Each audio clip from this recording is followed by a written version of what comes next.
welcome to my channel. Niagara Falls is one of the most popular tourist destinations and is in the bucket list of most travelers.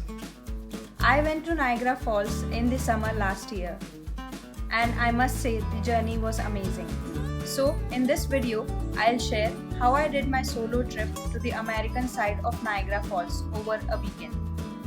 I started my journey from Chicago and took a 2-hour flight to Buffalo Airport. From there, I took a cab to the Niagara Falls State Park, which lasted for about 30 minutes.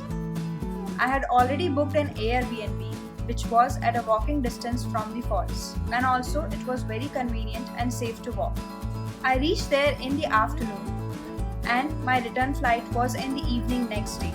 So practically, I only had 1.5 days to cover all the attractions of the falls.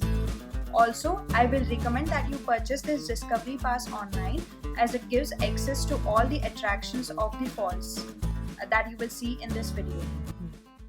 I started my day 1 with the Maid of the Mist.